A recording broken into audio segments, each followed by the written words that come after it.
अब ये इंटरव्यू खुल रहा है और लोग तो जानना चाहते हैं महाराज, धर्म की चुनौतियां हैं क्या? मुस्लिम भाइयों के बच्चे 95% जानते हैं कुरान में क्या है। क्रिश्चियन भाइयों के बच्चे जानते हैं 90% कि उनकी बाइबल में क्या है। लेकिन हमारे 99% बच्चे नहीं जानते रामायण में क्या है, गीता में क्या है, भागवत में क्या है, वेदों में क्या है। और इसीलिए I don't believe in God. Fortuner कैसे जब मैं दिल्ली पहली कथा करने के लिए गया तो किराया भी नहीं था मेरी जेब में, वो भी मैं किसी से मांग के गया था। आप राजनीति करना चाहते हैं, आप पद चाहते हैं, आप चुनाव लड़ना चाहते हैं? एग्जैक्टली ये क्वेश्चन है। आपने एक आध मस्जिद अपने कंट्रोल में कर रखी है सरकार ने, आपने एक आध गुरुद्वारा कंट्रोल में कर रखा है, आपने एक आध चर्च कंट्रोल में कर रखी है, फिर मंदिर सारे क्यों? सरकार चला रही है तभी ना, भगवान के प्रसाद में मिलावट हो रही है। एक्टिविज्म कब आ गया? हिंदू धर्म बचाना है। तुम हिंदू होके, पढ़े लिखे होके ये नहीं कर पा रहे हो, बेशर्माई तो इसी बात की है। अगर तुम कर लेते हो तो तुम्हारे धर्माचार्यों को ये करना ही नहीं पड़ता। तो ये लोकप्रिय कथावाचक जो अभी हाल में बहुत लोकप्रिय हो गए, इनके लिए क्या कहना चाहेंगे आप? हिंदू इस समय पैसे के पीछे भाग रहा है। अरे यार तुम बाबाओं का नाम लोगे, बाबा भी भाग रहे हैं। बिल्कुल, मैं भी भाग रहा हूँ। और देखो गाड़ियों में चल रहे हैं, कुछ नहीं करेंगे समाज के लिए। प्रत्येक बड़े मंदिर से एक गुरुकुल, गौशाला, औषधालय का संचालन। अगर ये आजादी के बाद से हो गया होता, धर्म को जानने वाले जब बच्चे जज बनेंगे तो न्याय पैसों में नहीं बिकेगा। जब वक्फ बोर्ड है सके तो सनातन बोर्ड में तकलीफ कहाँ आ रही है? हम कब खा जाएंगे? मैं जब मरूंगा, जब भी मरूंगा, सबको मरना है।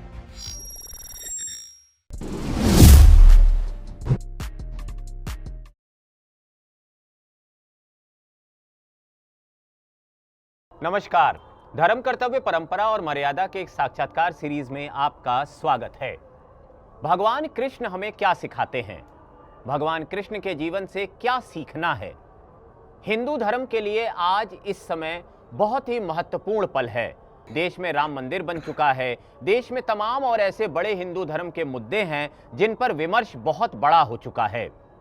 आज हमारे साथ जो प्रवक्ता हैं वो कथावक्ता भी हैं, व्यास भी हैं, और इसके अलावा हिंदू धर्म के तमाम प्रमुख विषयों पे वे एक बहुत मुखर तरीके से अपनी बात रखते हैं।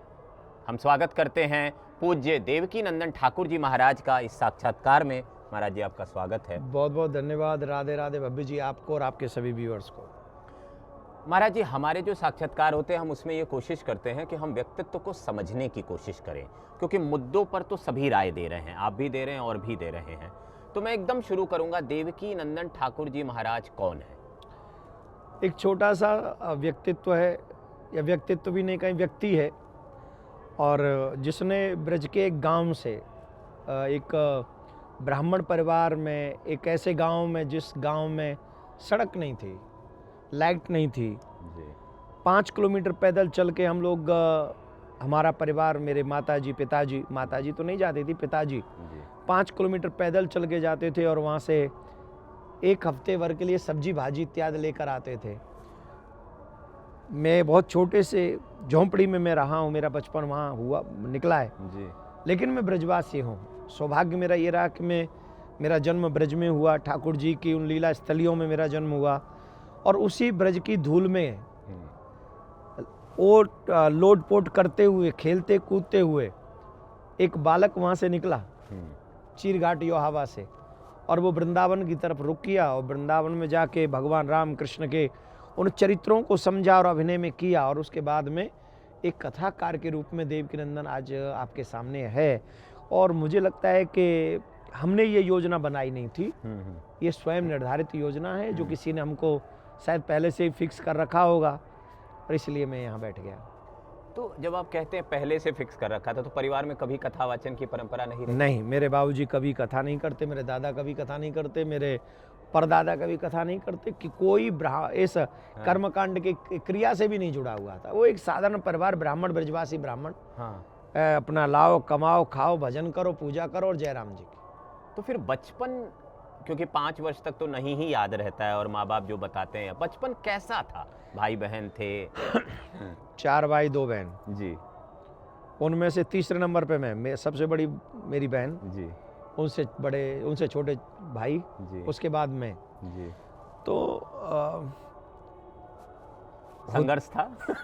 संघर्ष बहुत तगड़ा था। असल में क्या है कि जिस समय हम इस दुनिया में आए, उस समय सिर्फ हम पे ही संघर्ष नहीं था, ऑलमोस्ट पूरे भारतवर्ष पे ही संघर्ष था, 1978 की बात अगर हम कर रहे हैं अरे हाँ, तो 1978 में भारत इतना ग्रो अप नहीं कर रहा था। बिल्कुल। तो ठीक था, इमरजेंसी के बाद का इमरजेंसी काल। और ये सब जी, वो था। जी, तो उस समय हमें एक रोटी मिल जाती थी तो हम वो समझते थे हम बहुत बढ़िया हैं।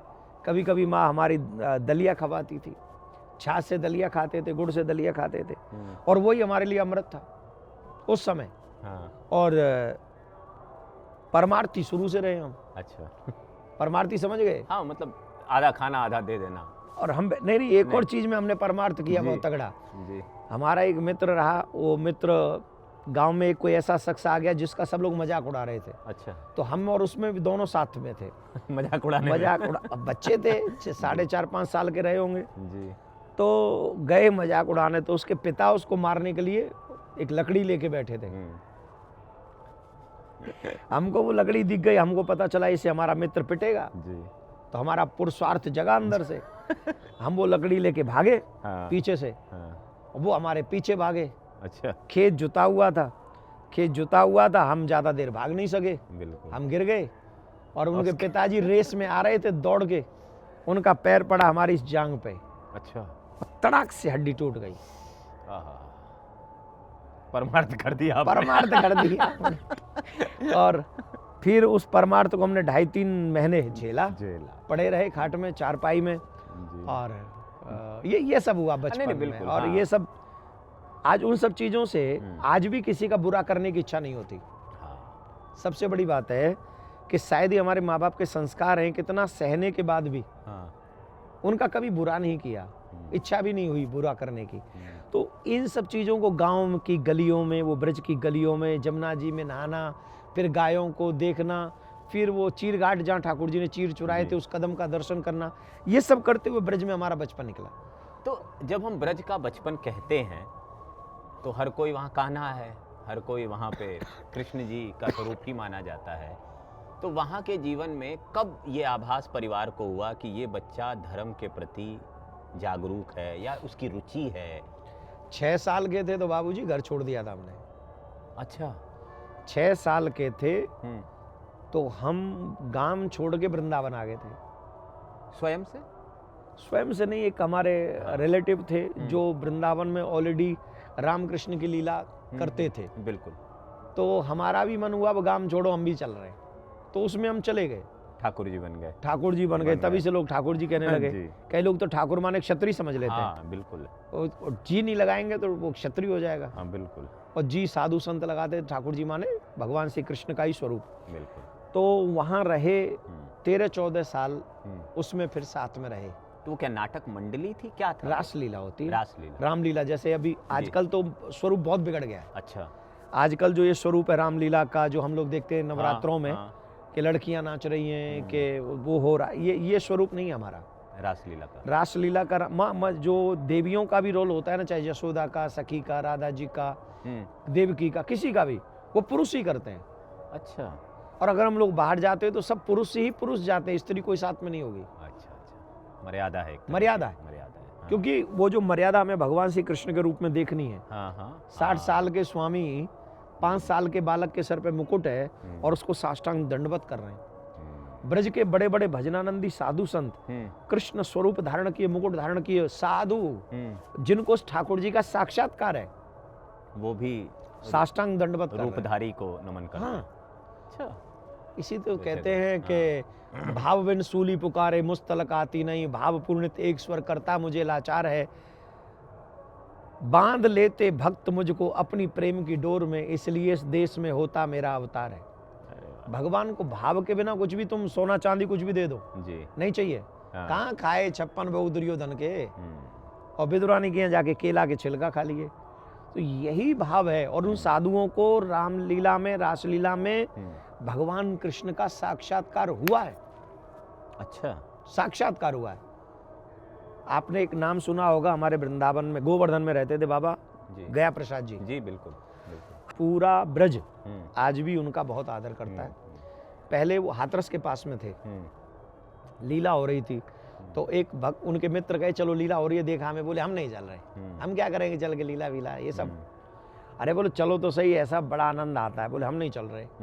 अरे बोले ऐसा लगता है जैसे भगवान ही है। बोले सुन हम चल रहे हैं। लेकिन आज तेरे भगवान को ये प्रूफ करना होगा कि वो है। कि वो भगवान है वहाँ रासलीला में, हाँ नहीं तो नाटक है, हम नहीं जा रहे। बिल्कुल। वो बेचारे की आंखों में आंसू आ गए, उसकी श्रद्धा थी, बोलो चलो कुछ तो करेंगे ठाकुर जी। अब जो कृष्ण बन रहे हैं वो नृत्य कर रहे हैं, ऐसे नृत्य यूं कर रहे हैं, और माला में से एक पुष्प लिया, और पुष्प लेके पंडित गया प्रसाद जी महाराज के यहाँ मारा, यहाँ हृदय पे हाँ। यूं करके, हाँ। और कुछ इशारा किया ऐसे करके। उस पुष्प का स्पर्श होते ही झड़झड़ झड़झड़ उनके आंसू, पर्दा गिरा बाबा के चरणों में। बोले जानना चाहते थे ना हम हैं कि नहीं, अब बताओ। उसके बाद वो फिर वापस घर नहीं गए, सीधे गोवर्धन। अच्छा जी, और उनको ठाकुर जी का साक्षात्कार था। हाँ। और देखो भाभी जी, मैं आपको बताऊं, मेरे रोंगटे खड़े हो रहे हैं ये बोलते हुए, नहीं, मेरे रोंगटे खड़े हो रहे और हैं। देखने वालों को भी ये समझना चाहिए, क्योंकि हम रासलीला को केवल मनोरंजन कई बार समझ लेते हैं, और आजकल कथाओं में भी रासलीला होने लगी है बहुत तरह से। कृष्ण और राधा को लोग लाने लगे हैं कथाओं में, लेकिन रासलीला एक पुराणों से जुड़ा हुआ, भगवान कृष्ण के जीवन से जुड़ा हुआ एक अध्याय है। तो वो बहुत, महाराज जी बहुत अच्छे से बता रहे जी। मैं आपको बताऊं, मेरे रोंगटे खड़े हो गए, क्योंकि देखो जो जिस विषय को जानता नहीं होगा, अब मुंबई की स्टाइल में रासलीला समझोगे तो क्या होगी? बिल्कुल, अब वो तो डांस हो जाएगी। वो मुंबई की स्टाइल में समझोगे तो वो रासलीला अलग है, बिल्कुल। लेकिन रासलीला समझनी है तो आपको वृंदावन की स्टाइल में समझना होगा, और वृंदावन की भी पुरातन, हाँ, आधुनिक नहीं, हाँ, आजकल की नहीं, हाँ, पुरातन में भी वो साधु संतों की भावना वाली। हाँ, आप कह रहे हैं आप कथावाचक कैसे बने? हाँ, इन संतों का आशीर्वाद रहा मुझे। जब उनको अंतिम यात्रा करी ना पंडित गया प्रसाद जी की, जी जी, ये कंधा उनको विदा करने में शामिल था। अच्छा, तो बड़ी जिनको बात है। ठाकुर जी का साक्षात्कार है, बिल्कुल, उनको विदा करने में ये कंधा शामिल रहा, स्पर्श हुआ हमारा, उनके साथ रहे। तो ये पॉजिटिव लोगों के साथ रह के जो आपको एनर्जी मिलती है ना, वो आपको बिल्ड करती है। तब हम लीला में थे, अच्छा, तब हम कथा में नहीं थे। बिल्कुल। 17.5 साल के थे तब हमने पहली कथा की। हाँ, तो इस पे भी आएंगे, क्योंकि ये भी बहुत रोचक है। आप देश के सबसे प्रसिद्ध कथाकारों में से एक हैं, भागवत को आपने एक अलग मुकाम भी दिया हुआ है। तो ये यात्रा कैसे, ठीक है, लीला का 17 साल तक लीला चली या नहीं? लीला चली 12-13 साल, 12-13, 6 साल के 6 थे, से 12 तक लीला। 6 से लेके हम लोग, मैं समझूंगा 16, मतलब 10 साल, ठीक है, 10 साल हम लीला में रहे। ठीक है, और शायद वो लीला में मुझे ठाकुर जी ने भेजा इसलिए हाँ, कि जो लोग किताब के थ्रू पढ़ते हैं भागवत, हाँ, वो, तुम चरित्र के थ्रू पढ़ो। हाँ। तो आप कौन सी भूमिका निभाते थे मूलतः? आजकल इंडियन टीम को ऑलराउंडर की जरूरत है, अच्छा, आप और मैं उसमें ऑलराउंडर था। कभी कृष्ण, कभी राधा, कभी कुछ रुक्मिणी।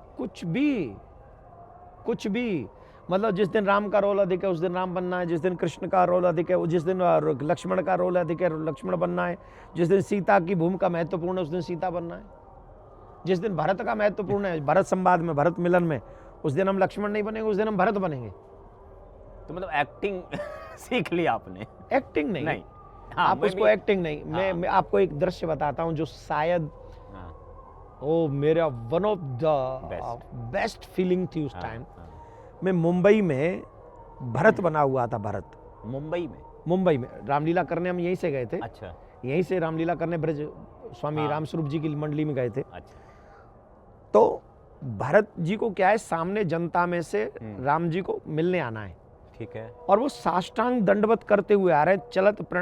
करत प्रणाम चले दो भाई, हाँ, तो करत प्रणाम मतलब प्रणाम करते हुए आना साष्टांग। जी जी, 2-3 दंडवत तो अच्छी हो गई, हाँ, उसके बाद मुझे नहीं पता, सीरियसली ऐसा लगा जैसे, देखो फिर मेरी हालत खराब हो रही कसम से।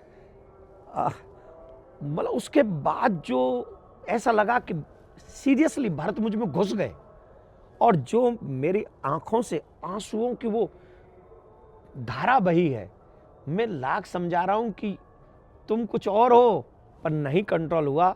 मंच पे जाते जाते मैं बेबस हो गया था। मंच पे पहुंचना कैसे मेरे हाथ में नहीं रहा था, कसम से। अच्छा, तो वो एनर्जी उस रूप में आती थी, और वो मैंने एक्सपीरियंस किया है। तो इसलिए मैंने धर्म को सिर्फ पढ़ा नहीं है। हाँ, अब ये बहुत महत्वपूर्ण बात है, क्योंकि आप बहुत पैशनेट हैं। भावना आप में जब आप किसी भी चीज़ पे कार्य करते हैं तो बहुत हाई लेवल पे दिखती है वो। तो इसका मतलब है उसके बीज कहीं ना कहीं उन मंचनों के दौरान भगवान के आत्म साक्षात्कार के दौरान पड़ गए थे। ये पक्की बात है। ये पक्की बात है। हाँ। क्योंकि ये भी दुनिया पहली बार जान रही होगी बहुत सारी मैंने चीजें। मैंने आज तक कभी बताई नहीं बाबू जी।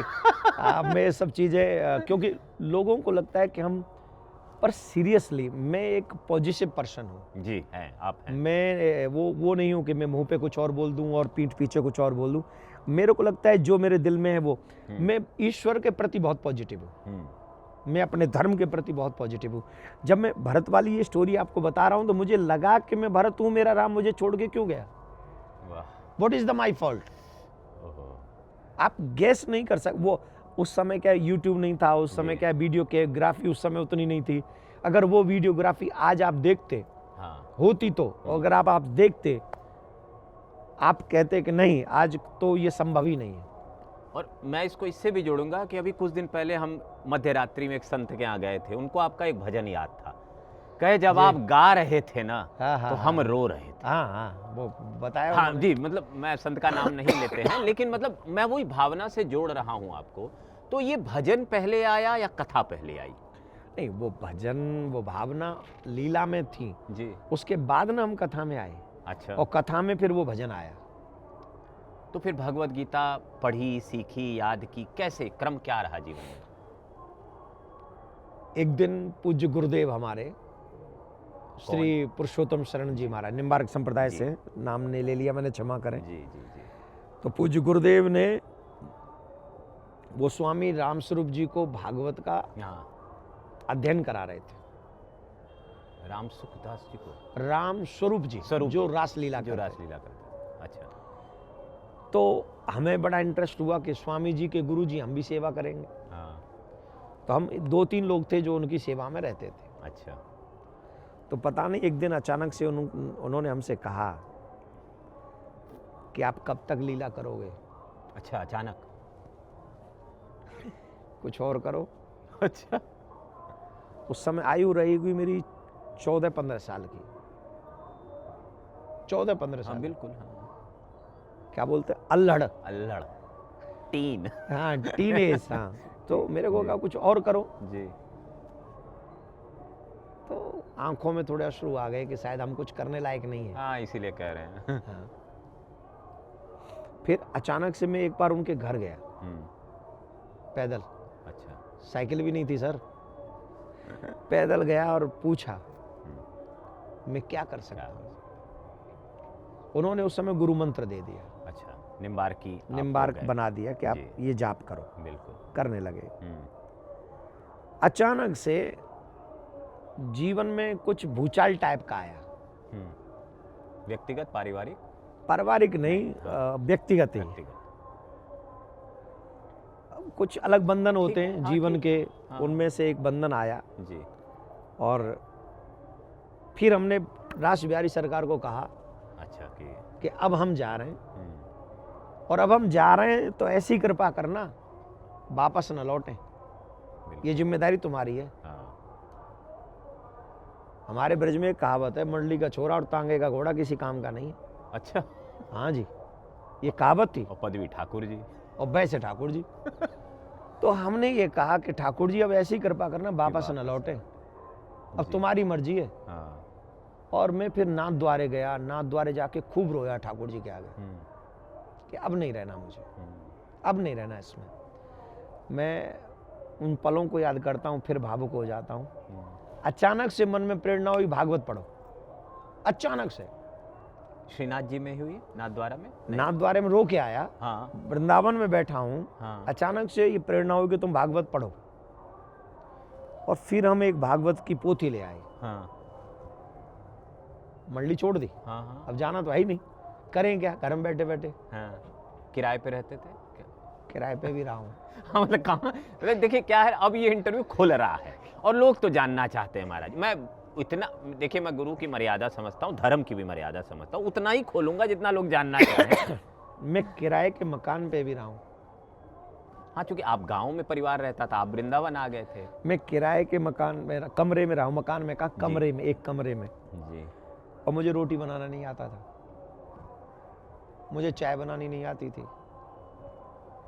फिर? आप जानो मैंने कैसे जीवन काटा होगा। मुझे कुछ नहीं आता था। और मैगी आती नहीं थी तब मैगी थी नहीं, न मैगी थी न चाउमीन थी। जी। और उनके लिए भी पैसा चाहिए था, वो जेब में पैसा नहीं था। नहीं था। जानते मैं क्या करता था? जी। आटे में ही नमक मिर्च डाल के, हाँ सब्जी तो आती है बनानी, हाँ हाँ। आटे में ही नमक मिर्च डाल के वो बना लेता था गोल सा। रोटी टाइप। हाँ, उसको जैसे तैसे कर करू के छोड़ा, भारत का नक्शा। और वो तवे पे डाल के उसी को पका के खा लेते थे। वही नो। वही। एक दिन मेरी माँ आ गई देखने, अरे वाह। मिलने आ गई, हाँ, हाँ। और उस दिन एक ज़्यादा बन गई थी, वो रखी थी। है, और माँ का हृदय तो वो बहुत रोई उससे बहुत मतलब कि बेटे तू को। ये कर क्या रहा है। मैंने कि कुछ ठाकुर जी ने सोचा होगा। खैर टचवुड, ठाकुर जी ने इतना अच्छा सोचा कि आज मुझे रोटी बनाने की जरूरत नहीं है यार। अब मुझे रोटी नहीं बनानी नहीं, पड़ती, अब नहीं। अब लोग बना के खिला देते हैं। तो कथा मुझे आज भी नहीं आती। हाँ, मैं समझ रहा हूँ। आज भी नहीं रोटी आती। हाँ, नहीं कोई बात नहीं। तो फिर कथा जैसे पोथी खुली, पोथी ले आया, तो फिर कहीं सीखी, खुद से किया? ये मैं पूछता था गुरु जी से हाँ, कि मैंने पहले तो पढ़ा ना पूरा। देखिए, पढ़ने से मुझे पता है एनर्जी क्यों मिल गई, हम्म। क्योंकि मैं जो पढ़ रहा था वो सब मैंने किया हुआ था। मंचन, अच्छा, सारे रोल्स आपने निभाए थे, रुक्मिणी से लेकर और सुभद्रा से लेकर। और भाई अगर आप लीला में एक अभिनय निभा रहे हो तो आपको पूरी लीला पता है। हाँ, वो किरदार तो आपको पता ही नहीं, है। किरदार तो सारे ही पता है ना आपको। बिल्कुल। भागवत में है क्या, जो हम अभिनय करते थे वही तो है। तो मैं पढ़ता गया, मेरी एनर्जी बढ़ती गई, मैं पढ़ता गया, मैंने भागवत में तो यार यही सब सिस्टम है, तो ये लो, अधिकार मिलता गया। अधिकार मिलता गया। हाँ। ब्रजवासी था तो ठाकुर जी से तो लिंक था ही। हाँ, बिल्कुल। भगवान की कृपा से मैंने 2-3 कथा अलग अलग सुनी भी फिर जाके लोगों अच्छा, की। जी। कोई याद है पहली कथा किसकी सुनी? अब मैं नाम नहीं लूंगा, वो नाम लूंगा तो लोगों को लगेगा कोई बड़ा ही होगा। अरे फेमस होने के लिए नाम ले रहा है। नहीं नहीं, क्यों आप फेमस हैं? अब क्या फेमस होना? मैंने बहुत मतलब 3-4 लोगों की कथा सुनी मैंने, जी। और कईयों की तो ऐसों की कथा सुनी। मैंने कहा यार, अच्छा मैं 2-4 दिन साथ में भी रहा लोगों के, अच्छा, कि मैं थोड़ा समझने के। अंडरस्टैंड करें। बिल्कुल। हाँ, उसी प्रसंग को महाराज बोले, उसी प्रसंग को मैं बोलूं। अच्छा, अगले दिन कुछ अगले भी। दिन, हाँ, तो बगल में रहने वाले लोग बोलते थे, जो हाँ। हारमोनियम वगैरह पे थे, बोले यार इससे अच्छा तो तू बोल रहा है, कर क्या रहा है यहाँ।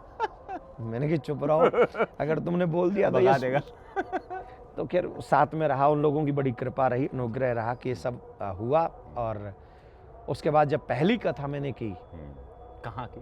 दिल्ली में, लाजपत नगर में ना? नहीं, जमुना पार। जमुना पार। और जब मैंने दिल्ली में राम कथा की, भागवत कथा की, हाँ, पहली कथा की, अब विश्वास मानिए वो कह नहीं सक रहे थे कि पहली कथा कर रहा है ये बंदा। तो उसका संयोग कैसे बना भाई? आप वृंदावन में पढ़ रहे हैं, दिल्ली कैसे पहुंच गए? हम ही गए थे अच्छा, कि हम यहाँ कथा करना चाहते, सुना कहीं तो शुरू करना था बिल्कुल। हाँ, पहले, और शिवरात्रि थी, अच्छा, तो हमने कहा हम यहाँ कथा सुनाएंगे मंदिर मंदिर में। मंदिर। बोले हाँ सुनाइए। सुंदर। तो उन्होंने व्यवस्था कर दी, हाँ। एक तखत डाल दिया, गद्दी बना दी, हमने शुरू की।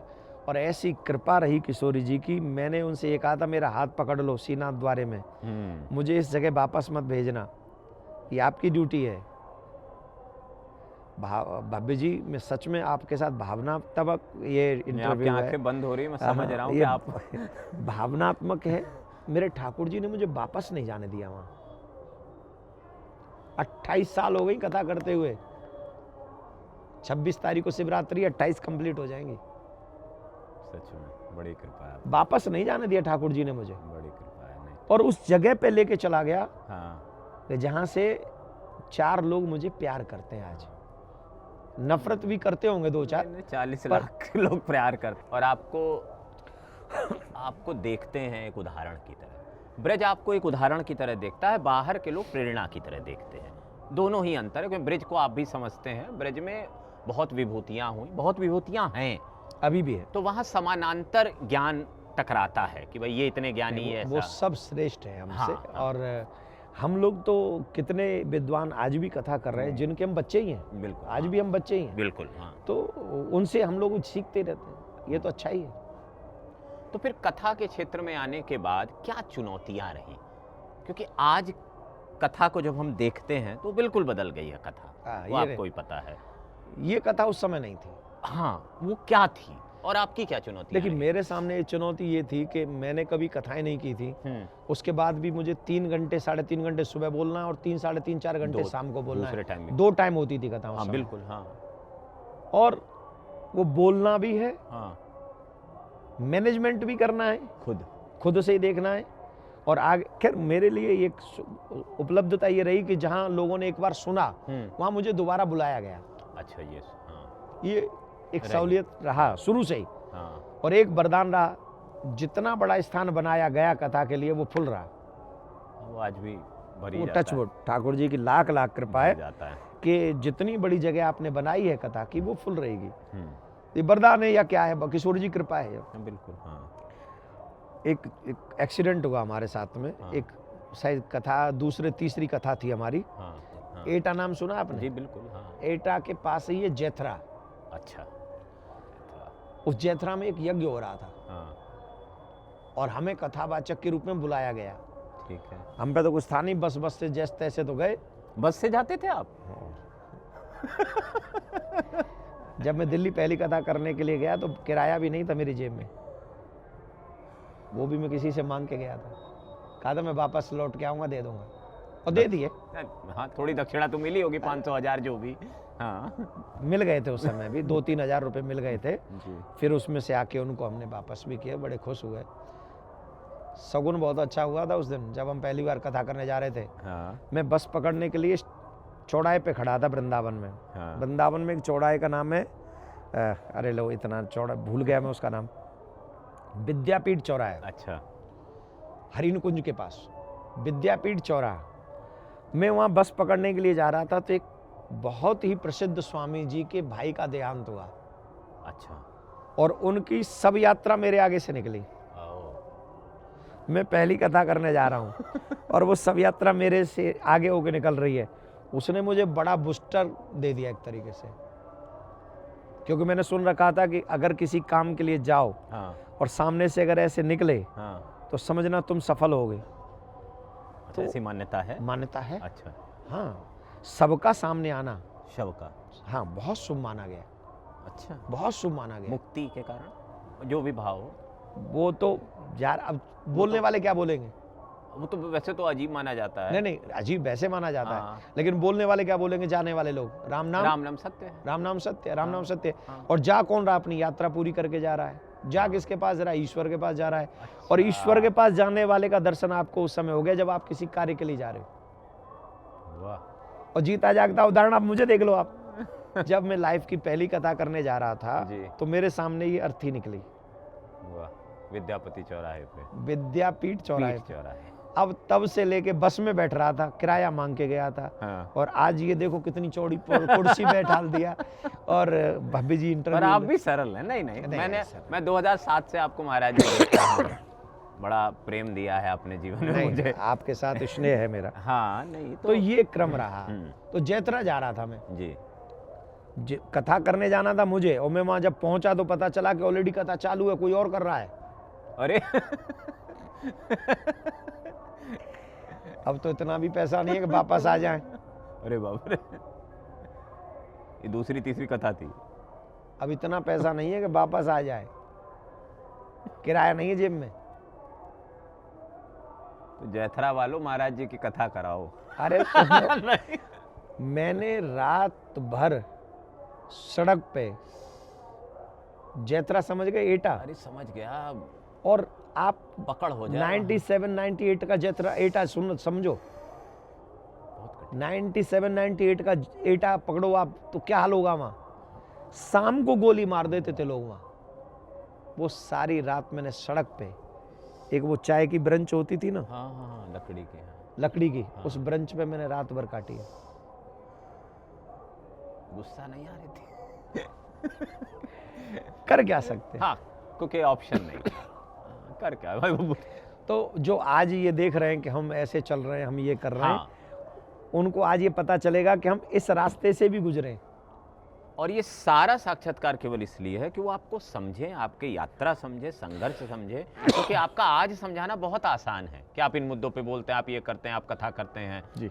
लेकिन ये जो अतीत है जहां से आप चलकर आए हैं और जो तकरीबन हर सफल धर्मगुरु की ऐसी ही यात्रा रही, आप रामदेव जी से बात करें, उनका भी संघर्ष काल रहा, सबका ऐसी संघर्ष काल रहा है जीवन में। जो संघर्ष नहीं कर सकता वो आगे बढ़ नहीं सकता। बस तो ये चीज धर्म में समझना कि कोई गुरु कैसे बनता है, किसी को भगवान इतना शोहरत या इतना प्यार क्यों देते हैं। उस बेंच पे सोने के बाद भी अगर मैं वापस चला जाता तो मेरे पास ऑप्शन था, कथा वहाँ लीला में वापस जा सकता था लीला ना। में, हाँ मैं हताश होता हाँ और मैं कहता no I don't want to do हाँ, दिस। हाँ, अरे यार बजो यार, बेइज्जती ऐसे हो कब गई। तक हाँ, हाँ। बैंड बजवाएंगे? वहाँ बढ़िया है, टेंशन किसी और की, अपन को तो साल भर का मिल जाता, अपने यहीं रहेंगे। तब भी पैसे कुछ मिलते थे मंचन के? लीला में मिलता है, लीला में, हाँ कुछ मिलते थे हाँ और वो कुछ से ही काम चलता था जीवन भर, साल भर। 1 साल का दे देते थे, इतना इतना इतना मिलेगा तुमको, ठीक है, 400 रुपया महीना, 500 रुपया महीना। हाँ, जो भी उस समय के हिसाब से तो आप ये हाँ, सोचो वो ज़्यादा ऑप्शन अच्छा था कि वापस लौट जाओ। फिक्स था, नौकरी थी। तो आप बताओ। तो अभी बेंच से फिर फॉर्च्यूनर तक कैसे पहुंच? मैं मर्सिडीज पे नहीं आ रहा हूँ, फॉर्च्यूनर तक ले जा रहा हूँ क्योंकि चले तो आप BMW चल रहे हैं, लेकिन ये खाली संकेत है कि मतलब फिर ये यात्रा आगे कैसे बढ़ी। ठाकुर जी कृपा से भारत की जनता ने, भारत के सनातनियों ने मेरे मन के भाव को समझा। मैं सिर्फ किताब के लिए नहीं बोल रहा हूँ, बिल्कुल मैं किताब से नहीं बोल रहा हूँ, जो मैंने उस किताब में, ग्रंथ में, श्रीमद् भागवत में पढ़ा है जी, उसको अपने भाव से कह रहा हूँ। और सनातनी इतने अच्छे हैं कि उन्होंने मेरे उस भाव को अच्छे ढंग से समझा और वो मेरे साथ खड़े हो गए। आज भी जो मेरे साथ हाँ, खड़े हैं बिल्कुल, वो 20-25 साल से मेरे साथ खड़े हैं। हाँ, ये एक रोचक तथ्य है। आज के ज़माने में 1 साल नहीं टिकता कोई। बिल्कुल, आपके लॉयल फॉलोअर्स हैं और वो पंडाल में आते हैं, कथा सुन, कथा को नया ट्रेंड दिया है आपने कि लोग दूर दूर से कथा सुनने आपके पंडाल में आते हैं, रुकते हैं जी। ये वाली चीज़ें जो हम आजकल बहुत देख रहे हैं, ये उस तरह से चला है। तो कथा की यात्रा से फिर ये एक्टिविज्म कब आ गया कि हिंदू धर्म बचाना है? नहीं, क्यों नहीं बचाना है? देखिए, कई लोग ये समझते हैं कि 14 के बाद हम ये एक्टिव हुए, ये सच नहीं है। स्वामी रामदेव जी ने आंदोलन किया था। बिल्कुल, हाँ, तब किसकी सरकार थी? कांग्रेस की। मैं उस मंच पे था, स्वामी जी को याद होगा। बिल्कुल, मैं आपको एक और चीज बताता हूँ। हाँ, स्वामी जी ने जिस समय सेकंड प्रारंभ किया था, बिल्कुल, जिस समय वो अरेस्ट किए गए दिल्ली में, हाँ, मैं अहमदाबाद में कथा कर रहा था और उस समय अहमदाबाद के कथा पंडाल में 1.5 से 2 लाख आदमी था। अचानक से मैं कथा करता हूँ 3 बजे से, 12 बजे करीब फोन आता है स्वामी जी का कि आपके मन से 1:30 बजे मुझे यात्रा शुरू करनी है अहमदाबाद में। अहमदाबाद। अच्छा, मुझे नहीं पता स्वामी जी पंगा लेने जा रहे गवर्नमेंट से। पता था कि नहीं? नहीं पता, या पता था, पता होगा, बिल्कुल। कोई अरे स्वामी- 1 साल पहले तो मंच पे मैं ही था, बिल्कुल, हाँ तो मुझे नहीं पता था। हाँ, पता था ना। बिल्कुल, अगर मेरे अंदर देशभक्ति नहीं होती, हाँ, तो आप कहते कथा है महाराज जी, रहने दीजिए यहाँ। नहीं, देशभक्ति नहीं होती और मैं धर्म के प्रति जागरूक नहीं होता, तो मैं अपने मंच, का अपनी पब्लिक क्यों स्वामी जी को अलाउ करूंगा? आप तो भाई लड़ने जा रहे हो यार, हमें क्यों मरवा रहे हो? बिल्कुल, यही कहता ना। बिल्कुल, 1 सेकंड विलंब किए बगैर कहा, स्वामी जी मंच आपका, जनता आपकी है, 1:30 बजे की बजाय आप 3 बजे करेंगे तो पब्लिक ज्यादा मिलेगी। और स्वामी जी ने आई थिंक 1:30-2 बजे वो वहां से शुरू किया था और मैं भाग के गया, मैंने इट्स ओके। तो ऐसा शायद मेरे माँ बाप के संस्कार हैं। मैं देश और धर्म दोनों के लिए बहुत पॉजिटिव हूँ और इसलिए नहीं कि कुछ चाहता हूँ, कुछ चाहिए नहीं, इतना चाहिए मेरा देश सुरक्षित रहे और मेरा धर्म बढ़ता रहे। आपने अभी माता पिता की बात की, तो अब माता पिता पिता तो खैर शायद अब नहीं रहे, आपके माता जी हैं। पिताजी तो हाँ। गोलोक धाम में ठाकुर जी के पास। हाँ बिल्कुल। तो माता पिता अब क्या कहते हैं? मेरी माँ डरती है, अभी भी? मेरी माँ कहती है नहीं तुमको ये सब नहीं करना चाहिए, अच्छा। तुम ये क्यों कर रहे हो, क्या आवश्यकता है, हाँ भगवान ने तुम्हें दिया है। दे रखा है, तुम अपनी कथा करो, हाँ कथा से जितना हो जाए करो। तो एक दिन मैं माँ के साथ बैठा था, हाँ मैं नहीं चाहता हूँ मेरी वजह से माँ भी दुखी हो। बिल्कुल। मैंने माँ से कहा माँ मैं यहाँ बैठा हूँ, आप जाके माँ को फ़ोन कर लेना, पूछ लेना शब्द सह। मैंने कहा माँ तुम्हारे पास 4 पुत्र हैं और मैं 40 साल का हो चुका हूँ, अब तक का लाइफ सब हाँ। रहा ही है, हाँ। अगर मुझे कुछ हो जाए तो तुम ये समझना कि तुम्हारे पास 3 थे और तुम गर्व करना इस बात पे कि तुम्हारे पास एक ऐसा बच्चा है जो धर्म के लिए वो कुछ कह रहा है, देश के लिए कुछ कह रहा है, आने वाली पीढ़ी के लिए कुछ सोच रहा है। मैं जब मरूंगा, जब भी मरूंगा, सबको मरना है, no one can stay here, यहाँ कोई नहीं परमानेंट है। बिल्कुल। तो जब मैं मरूंगा, जब मैं शरीर छोड़ूंगा, ठाकुर जी के पास जाऊंगा, तो मैं कह सकूंगा कि जब तेरे प्रसाद में मिलावट हुई थी तो मैं चुप नहीं था, जब कृष्ण भूमि की बात आई थी तब मैं चुप नहीं था, जब मैंने पढ़ा कि जामा मस्जिद की सीढ़ियों के नीचे ठाकुर जी है तो मैं चुप नहीं था। वो हिंदू गद्दार है जो पढ़ने सुनने लिखने के बाद भी मौन बैठा है, वो गद्दार है, मैं नहीं। मरना तो किसको नहीं है यार, everyone will go from here, सबको एक दिन जाना है। तो फिर बहुत सारे लोगों को क्यों लगता है आप अपॉर्चुनिस्ट हैं? मतलब कि आप मुद्दा पकड़ लेते हैं ऐसा? मैंने किसका मुद्दा पकड़ा? उनको लगता है कि जैसे हवा चल रही है तो देवकी नंदन जी ने भी देखो अपना चला दिया। बहुत अच्छा था कि हाँ। मुझसे पहले आप पकड़ लेते उस हवा के झोंके को। हाँ। आपने जिस समय तिरुपति बालाजी की बात हुई, आप अमेरिका में थे? मैं अमेरिका में था। हाँ। और अमेरिका में आई थिंक मैंने आपको कॉल भी किया। हाँ मुझे याद है, मेरी आपकी वार्ता हुई। मेरे मन में जो दुख था मैंने आपसे शेयर किया, मैंने 1-2 महाराजों को शेयर किया, उन महाराजों से चर्चा हुई। मैं 1.5 महीने बाहर था यहाँ से, 1.5 महीने। इस घटना के बाद तक कोई एक एक्टिविटी इस विषय पे हुई हो तो मुझे बताइए आप। बड़ी छोटी छोटी सब जगह हुई है, वो मैंने कहीं ना कहीं मीडिया के माध्यम से, सोशल मीडिया, लेकिन जो पूरे देश में जागृति ला सकती हो, कोई एक जागृति आई नहीं, जागृति ला सके उस प्रसाद के अगेंस्ट में। हाँ। लाई कोई हुआ? नहीं हुआ। हाँ। आने के बाद से हमने कहा हमारे मंदिर स्वतंत्र करो, हमें नहीं चाहिए तुम्हारा, सरकार के अंदर मंदिर नहीं चाहिए हमें, और हमें सनातन बोर्ड चाहिए। तब से मांग हुई। तो ये सनातन बोर्ड कहां से आ गया? क्योंकि अब क्या हो रहा है महाराज जी, देखिए अब आप धीरे धीरे पॉलिटिकल रीम में जा रहे हैं। एक यहाँ खतरा है, धर्म और राजनीति को लेकर समाज में बहुत समय से विमर्श है। बीच में आप पे भी ऐसा लगा कि आप राजनीति करना चाहते हैं, आप पद चाहते हैं, आप चुनाव लड़ना चाहते हैं, तमाम चीजें ऐसी रही समाज में। तो लेकिन अब ये जो विचार है ये धार्मिक कैसे बना रहे हैं? एग्जैक्टली ये क्वेश्चन है। हाँ, इसको धर्म की दृष्टि से देखा जाएगा तो ये धार्मिक ही बना रहेगा। ये मंदिर किसका विषय है? धर्म का। आपने एक आध मस्जिद अपने कंट्रोल में कर रखी है सरकार ने? नहीं। आपने एक आध गुरुद्वारा कंट्रोल में कर रखा है? आपने एक आध चर्च कंट्रोल में कर रखी है? फिर मंदिर सारे क्यों हैं? 1 लाख के करीब है। किसकी गलती? हिंदू सरकारों की, जो अब तक सरकारें नहीं है, आजादी से बाद से लेके अब तक।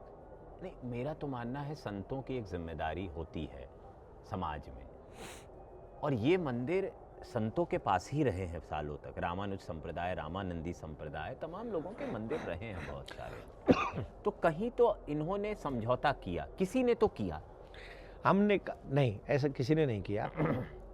प्रदेशों की सरकारों को जब ये लगा कि मंदिरों में पैसा है, वहां छोटी मोटी कोई घटना घट गई, उन्होंने उस घटना को बेस बनाकर मंदिरों को छीन लिया। ये स्पष्टता जरूरी है, क्योंकि जनता को भी लगता है सरकार चला रही है, क्या इनको दिक्कत है? सरकार चला रही है तभी ना भगवान के प्रसाद में मिलावट हो रही है। सरकार चला रही है तभी ना 200 मुस्लिम उसमें काम कर रहे हैं। सरकार चला रहे तब ना अन्य धर्म के मानने वाले व्यक्ति उस ट्रस्ट में प्रेसिडेंट बन गए, जिनकी मूर्ति पूजा में कोई निष्ठा ही नहीं है। वो कैसे भगवान के मंदिर में आके, मैं कह रहा हूं चौकीदार भी क्यों रहेगा? वो चौकीदार भी अगर रख लें आप अन्य धर्म को मानने वालों को, कैसे करेगा वो चौकीदारी मेरे भगवान के मंदिर की? औरों की तो बात छोड़ ही दो ना, वो चौकीदार लायक नहीं है। तो ये जो आपका मुद्दा है अभी, क्योंकि और भी बहुत सारे बड़े मुद्दे हैं, कृष्ण जन्मभूमि का एक बड़ा मुद्दा है जो कि कोर्टों में चल रहा है जी। सनातन बोर्ड का मुद्दा आप देखिए, मैंने जामा मस्जिद की सीढ़ियों के नीचे वाले पे केस कर रखा है। ठीक है, आगरा। ठीक, आगरा में कर रखा है। कृष्ण भूमि की लड़ाई हम हर जगह मंचों से लड़ रहे हैं, हर जगह जाके लड़ रहे हैं। इस धर्म संसद में भी कृष्ण भूमि का मुद्दा प्रमुख रहा, दिल्ली में भी रहा। तीसरा, बहुसंख्या जो जनसंख्या नियंत्रण कानून है उस पर मैंने सुप्रीम कोर्ट में याचिका डाली हुई है। अच्छा जी, मैंने याचिका डाली हुई है कि जनसंख्या कम हो, जनसंख्या नियंत्रण कानून बने। पर नेता लोग तो कह रहे हैं बच्चे पैदा करो। नहीं, वो कह रहे वो अलग बात है, लेकिन मैं ही खुद कह रहा हूँ 5 बच्चे पैदा करो। हाँ। और तब तक करो जब तक जनसंख्या नियंत्रण कानून न हो जाए। अच्छा, ठीक है। दूसरा, 1991 वर्शिप एक्ट के अगेंस्ट में मैंने याचिका डाली हुई सुप्रीम कोर्ट में। अच्छा जी सर, किसके लिए डाला हुआ है? हाँ, ये राजनीतिक है? नहीं, स्वाभाविक है, ये धर्म के लिए और धार्मिक लोगों के लिए, हिंदुओं के लिए डली हुई है। तो ये जब मैं ये सब कोर्ट में कर रहा हूं एक कथावाचक होने के नाते, मुझे क्या जरूरत है? पर वो इंटेलेक्चुअल कहता है इनका ये सब क्या काम है, क्यों कर रहे, कथा करो ना। तो वो उनको ये कहो कि तुम पढ़े लिखे हो, पहले तुम ये कर लो, फिर हम नहीं करेंगे।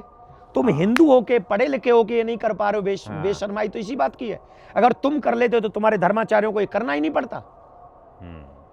तुमने नहीं किया इसलिए मजबूरी में हम कर रहे हैं। भाई, हमारा तो काम कथा करने का ही था। बिल्कुल, आज भी कथा ही करना चाह रहे हैं, अभी भी कर ही रहे हैं। इन सब झंझटों को झेलते हुए भी हम कथा ही कर रहे हैं। बिल्कुल, हमको से पार्लियामेंट में भाषण दे रहे हैं।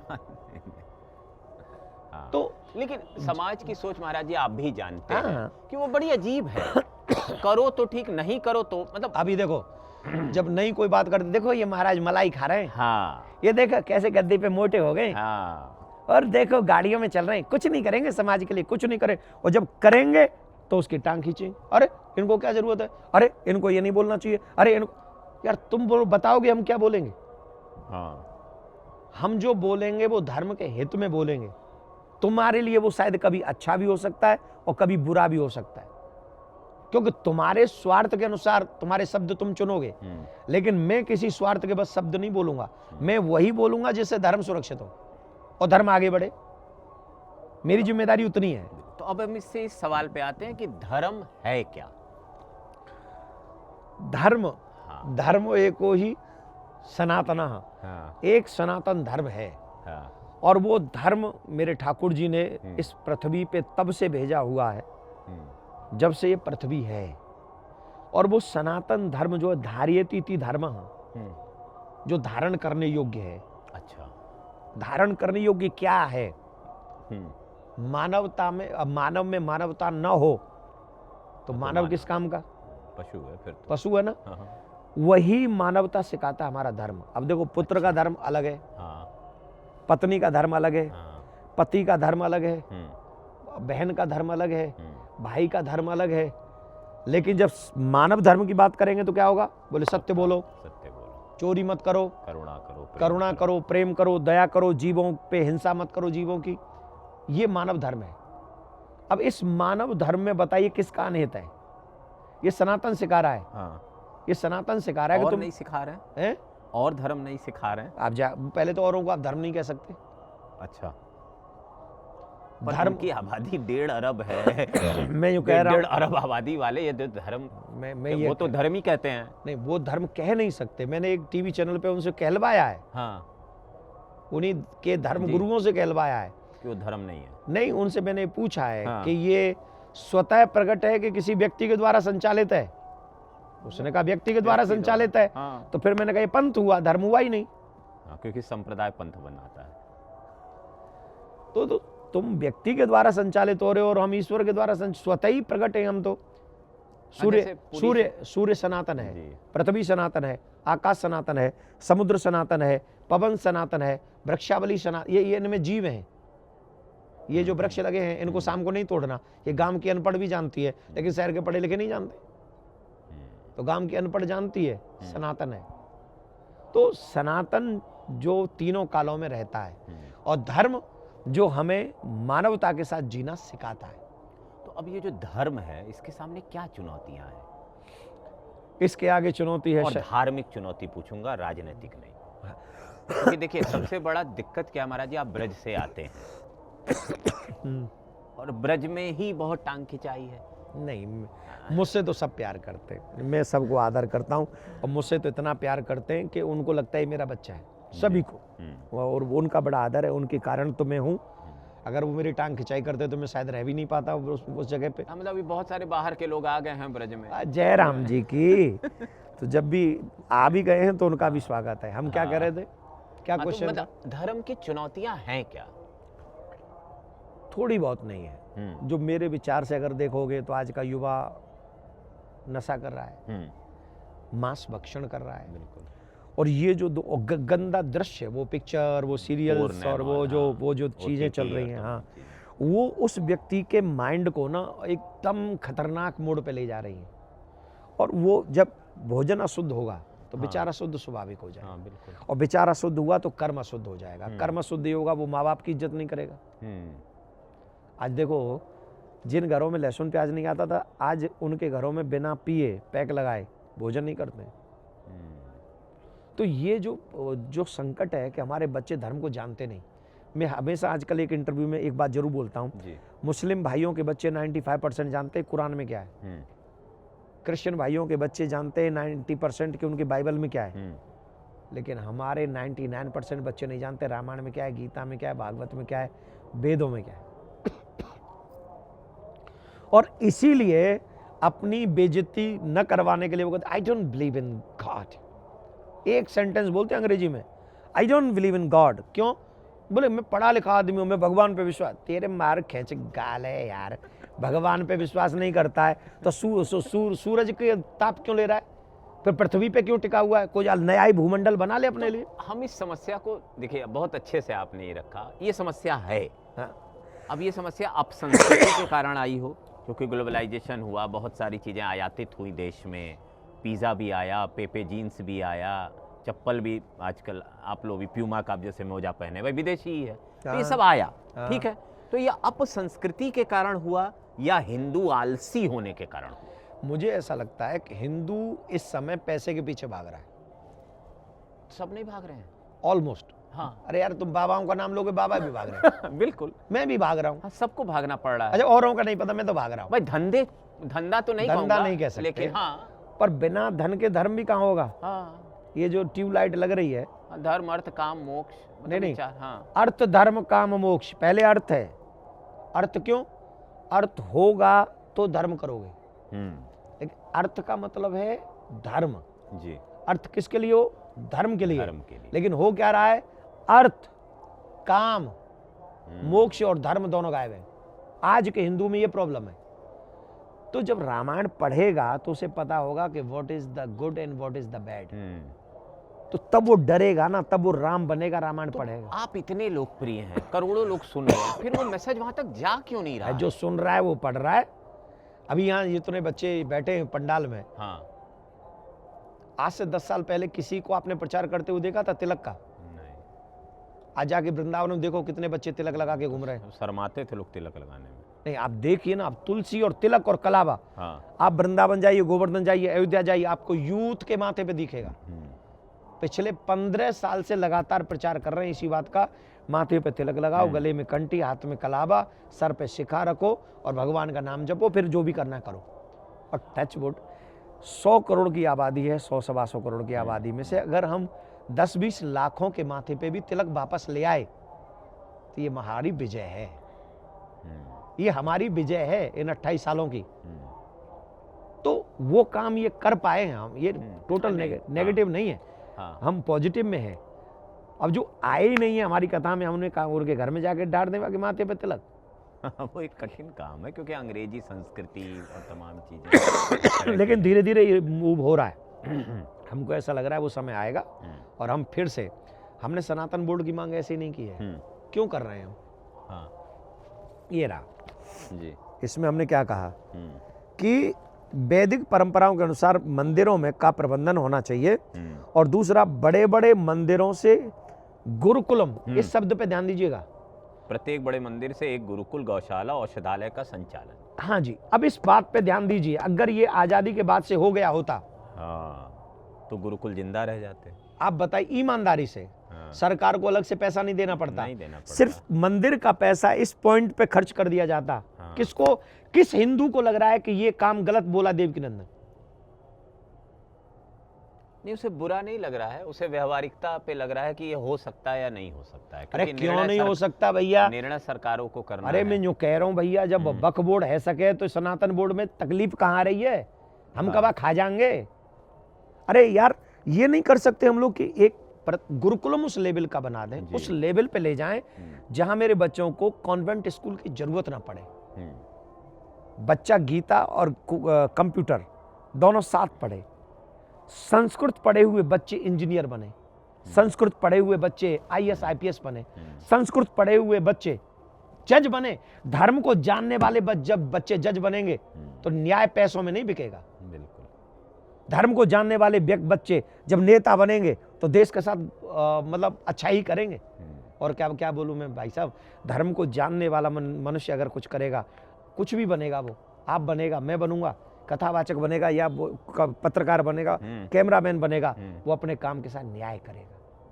इसलिए ये गुरुकुलम जरूरी है, देश के भविष्य को बचाने के लिए गुरुकुलम जरूरी है। मेरा कोई स्वार्थ नहीं है, मैं पढ़ने नहीं जाऊंगा गुरुकुलम में, मेरा तो काम खत्म हो लिया। तो मेरे को ऐसा लगता है कि आने वाले समय में भारत को बहुत सुंदर भारत बनाने के लिए इन व्यवस्थाओं की जरूरत है, इसीलिए बात मैंने रखी है। नहीं, और आपने बहुत अच्छे से रखा है, तर्क के साथ रखा है। हम इंटरव्यू के अंत की ओर चलेंगे। आप एक लोकप्रिय कथावाचक हैं और समय के साथ सोशल मीडिया कहिए तमाम और वजहों से बहुत लोकप्रिय कथावाचक हो गए। तो लोकप्रिय कथावाचक होना, क्योंकि आप समझते हैं उसका मतलब क्या होता है, किस तरह के दबाव, तनाव, बहुत सारी चीज़ें उसमें इन्वॉल्व होती हैं, प्रेशर्स होते हैं। तो ये लोकप्रिय कथावाचक जो अभी हाल में बहुत लोकप्रिय हो गए, इनके लिए क्या कहना चाहेंगे आप अपने अनुभव के अनुसार? मैं कुछ भी नहीं कह सकता हूँ, कुछ कहने लायक नहीं हूँ किसी के लिए भी, क्योंकि आजकल आप किसी को एडवाइस भी दे देंगे ना तो उनको लगता है कि ही इज़ अगेंस्ट, वो मेरे खिलाफ है, अगेंस्ट है। क्योंकि वो समय गया जब हम किसी की एडवाइस लेते थे, अच्छी बातों को हम लोग कैच करते थे। अब वो बात नहीं है, अब वो नहीं है। अब जो मैं करूँगा, मैं जो कर रहा हूँ वही सच है, मुझे पता है। पर इससे धर्म का नुकसान नहीं? अब जो कर, मैंने तो कहा धर्मो रक्षिति रक्षिता। हाँ ठीक है, अब मैं धर्म की, देखो दो तरीके से, एक तो मैं व्यूअर्स के लिए धर्म कर रहा हूँ और एक मैं धर्म के लिए धर्म कर रहा हूँ। जिस समय हमने ये सब प्रारंभ किया, आस्था पे हम आते रहे, बड़े हाई लेवल पे सब, जी, लाखों लाखों लोग, हमने कभी नहीं कहा कि यूट्यूब पे तुम हमें सब्सक्राइब करो।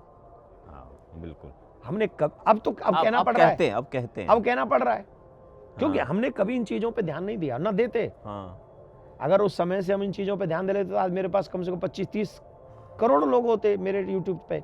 पर मेरे लिए ये महत्वपूर्ण नहीं है। मेरे लिए महत्वपूर्ण है कि मेरा मैसेज धर्म युक्त, मेरा व्यवहार, मेरी वाणी, मैं इंटरनली उतना धर्मात्मा भी नहीं हो पाऊंगा शायद जितना मेरे शास्त्रों में कहा, मैं हूं भी नहीं बिल्कुल, लेकिन मेरे व्यवहार से, मेरी वाणी से, मेरे चलने से, मेरे हलने से, मेरे पब्लिक में रहने से ऐसा मैसेज नहीं जाएगा जिससे लगे कि देखो एक धार्मिक व्यक्ति है और हमें उपदेश देता है, और देखो यहाँ कितना खुद। भाई साहब, मैं अपने परिवार के साथ बहुत जगह नहीं जाता हूँ, बहुत कम देखा हमने, सच कहें तो। और मेरे परिवार के साथ आप मुझे देखेंगे तो किसी तीर्थ में देखेंगे, मंदिर में देखेंगे, या वृंदावन में देखेंगे, तब बहुत रेयर। तो आपको डर लगता है क्या, क्यों नहीं जाते? शायद मुझे लगता है कि एक धार्मिक व्यक्ति के लिए, इसके लिए मेरे परिवार का भी बहुत बहुत धन्यवाद। क्यों आपसे मांग नहीं करते भाई? कभी कभी मुझसे टच वुड पीठ पीछा है। मैं उनका पूरे परिवार, मतलब देवी जी का भी, माता जी का भी, बच्चों का भी, भाई बहन का भी, इन सब ने मेरे को कभी कोई फोर्स नहीं किया कि तुम ये करो। और जहाँ योग्य चीज़ें, जैसे अभी प्रयाग में है जी, तो लास्ट के 2 दिन बुला लिया कि ठीक है आ जाओ, गंगा नहाओ, स्नान करो, बच्चे आ गए, अच्छा हो गया। पर मैं हर जगह नहीं लेके जा सकता। मैं यूएस में जाता हूँ, मैं चाहूँ तो वहाँ भी ले जा सकता हूँ, पर पॉसिबल नहीं है।